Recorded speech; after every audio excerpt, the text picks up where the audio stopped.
Hello. आज आपण मस्त अशी मोड आलेली मटकीची मिसळपाव करणार आहोत. खूप छान लागते झणझणीत अशी मिसळपाव. चला तर मग आपण सुरुवात करूया. त्याकरता मी 2 वाटी मोड आलेली मटकी घेतलेली आहे. आता आपल्याला एका पातेल्यामध्ये 1 पळी तेल घालायचं आहे आणि ही मटकी आपल्याला त्यात घालून घ्यायची आहे.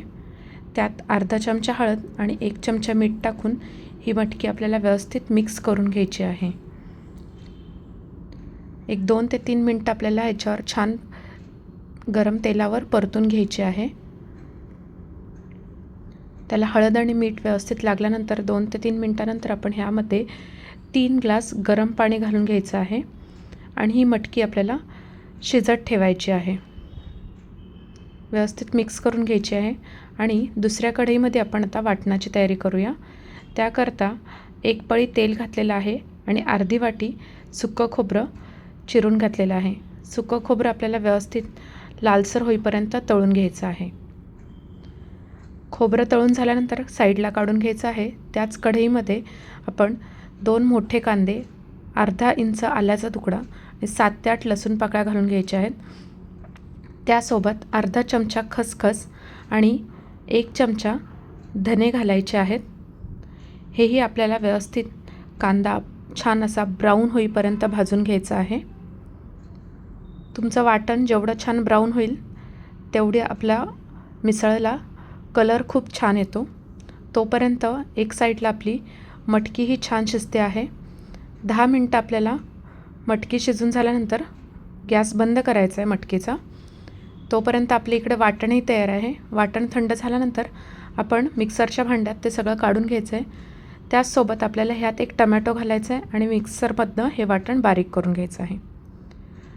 वाटण बारीक झाल्यानंतर एका कढईमध्ये 2 पळी तेल घालायचं आहे आणि हे सर्व वाटण त्यात घालून घ्यायचं आहे. आपल्याला हे वाटण व्यवस्थित फ्राय करून घ्यायचं आहे. फ्राय झाल्यानंतर त्यामध्ये 2 चमचे काश्मीरी लाल मिरची पावडर आणि 2 चमचे कांदा लसूण मसाला घालायचा आहे. अर्धा चमचा हळद घालायची आहे आणि थोडंसं मीठ घालायचं आहे, कारण आपण मटकी शिजवतानाही मीठ घातलेलं आहे, त्यामुळे चवीनुसार मीठ घालून घ्यायचं आहे. आपलं वाटण छान फ्राय झालेलं आहे. आता आपण हे वाटण मटकी रस्स्यामध्ये घालून घ्यायचं आहे आणि आपलं सॅम्पल तयार आहे. आपल्याला याला व्यवस्थित एक 7 ते 8 मिनटं छान अशी कडक उकळी काढून घ्यायची आहे. त्यानंतर त्यावर थोडीशी कोथिंबीर पेरून घ्यायची आहे. अशा प्रकारे आपली मटकी तयार आहे. आता आपण प्लेटिंग करून घेऊया. मिसळ वाढण्याची एक पद्धत असते.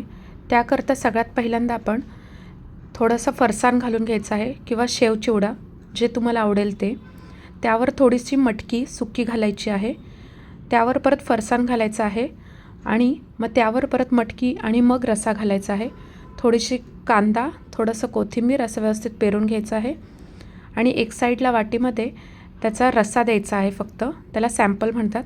अशा प्रकारे आपली मिसळ तयार आहे. रेसिपी आवडली असेल तर please like, share, subscribe. Thank you so much for your support.